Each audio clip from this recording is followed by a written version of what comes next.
Okay, thank you, Mr. Chairman. Thank you for having me today, and uh, I will speak about Serbian foreign policy toward Bosnia and Herzegovina. I will just say something about historical background, and then I will just show you some examples how uh, Serbian politicians support separatism in Bosnia and Herzegovina.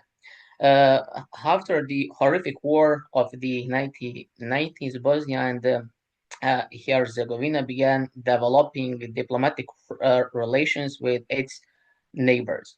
Bosnian leaders understood that good relations with neighboring countries were a key precondition for joining the European Union. In this context, in 1996, Bosnian President Alija Izetbegović signed an agreement with the Yugoslav counterpart Slobodan Milosevic to exchange ambassadors. Milosevic was aware that such an exchange would constitute a de facto recognition of Bosnian statehood. Uh, Although he signed the agreement, Serbia delayed the actual exchange of ambassadors. In 2001, then Yugoslavia opened its embassy in Sarajevo, Bosnian capital, and appointed uh, Milan Protic as its first ambassador to BH. 2 years later, Bosnia opened its embassy in Belgrade and sent Željko Janjetović as the first ambassador to its eastern neighbor. This delay reflected the Serbian leadership's reluctance to accept Bosnia as a fully sovereign and independent state that has persisted to this day. Meanwhile, Milosevic lost power and stepped down on October 5th in 2000 after massive demonstrations. The democratic opposition took control in Belgrade, but however, this political shift did not significantly improve relations with Bosnia. The fact that Bosnia opened its embassy in Belgrade only 3 years after the fall of Milosevic indicates a continuity in Serbia's political stance towards Bosnia. Internal Serbian politics were further shaken by the assassination of Prime Minister Zoran Djindjic in 2003, who was widely viewed as a democratic, reform-oriented, and a moderate leader. In 2012, Djindjic's Democratic Party failed to form a coalition government and moved into opposition. The Serbian Progressive Party, founded by former members of the Serbian Radical Party, including Aleksandar Vučić and Tomislav Nikolic, came to power and has led the country ever since. This political shift significantly altered the regional balance, including Serbia's relations with Bosnia. The new government expressed a commitment to EU-oriented reforms, including improved relations with Bosnia. But these efforts were mostly public, as Serbia's actions have shown continued alignment with the nationalist agenda of the former Radical Party. Serbia's leadership continues to promote the idea of protecting all Serbs in the region, regardless of their citizenship, claiming that Serbs in neighboring countries face injustice and discrimination. Serbia and Republika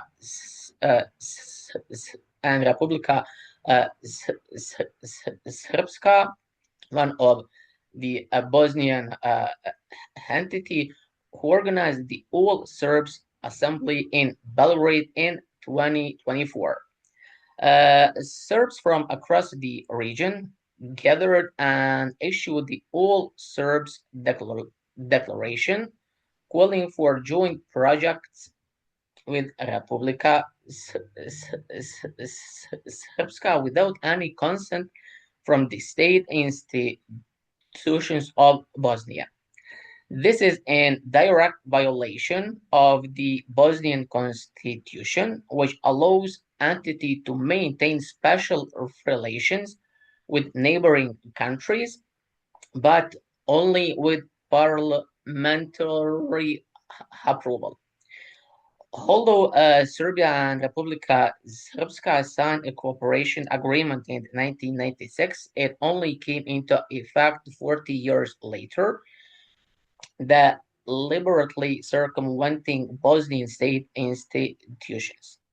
Such behavior undermines Bosnian constitutional order, even as Serbian leaders publicly affirm their respect for the country's territorial integrity and sovereignty. 1 year after the All Serbs Assembly on February 26th, the president of Republika Srpska was sentenced to 1 year in prison and banned from political activity for 6 years.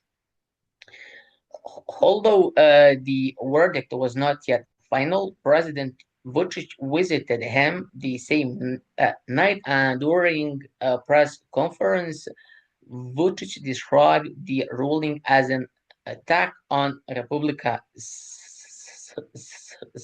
Srpska and the Serb people. He called on Dodik to launch a dialogue and demonstrate Serb commitment to peace, ironically, while simultaneously justifying unconstitutional behavior. The verdict in question concerned Dodik's defiance of decisions made by the High Representative, who is the final interpreter of the Bosnian constitution under the Dayton Peace Agreement. Beyond the assembly, the most sensitive issue between the two countries remain Srebrenica genocide. Paramilitary Serb forces executed a plan in eastern Bosnia, killing 8,372 Bosniak men and boys. Both the International Criminal Tribunal for the former Yugoslavia and the International Court of Justice recognized these atrocities as a genocide. Serbia was found guilty of failing to prevent the genocide. Despite these rulings, Serbia continues to deny the genocide and opposes the adoption of Srebrenica resolutions in UN bodies. The most recent resolution adopted by the UN General Assembly on May 23rd in 2024 called on member states to include the Srebrenica genocide in educational curricula and reaffirm support for the victims. Serbia's ambassador to the UN, Nemanja Stevanović, reacted angrily, claiming that he was not informed by Bosnian ambassador who had lobbied for the resolution independently. The Serbian Orthodox Church and other institutions lobbied intensely to prevent the resolution from reaching the UN agenda. When they failed, President Vučić traveled to New York and attended the session, draped in the Serbian flag, claiming this was a response to accusations that all Serbs were responsible for the genocide. But in reality, no one had made such accusations except Vučić himself and his allies in Bosnia. There is also a strong evidence that the attack in 2015 on then Prime Minister Vučić during the Srebrenica memorial was orchestrated by Serbian intelligence. While it appeared that ordinary citizens were protesting and throwing objects, Serbian police sources later revealed that intelligence agents had infiltrated the crowd and coordinated the event. This incident was used to portray Vučić as a victim and peacemaker, despite his government's continued denial of genocide. The actions by Serbia and Republika Srpska align with the idea expressed in the Serbian Academy of Science and Arts Memorandum Second, a follow-up to the infamous 1986 Memorandum First, while the new memorandum avoids advocating for armed conflict. It continues to promote the destabilization of Bosnia and supports the secession of Republika Srpska. Thank you for your attention. I am open for discussion right now. Thank you.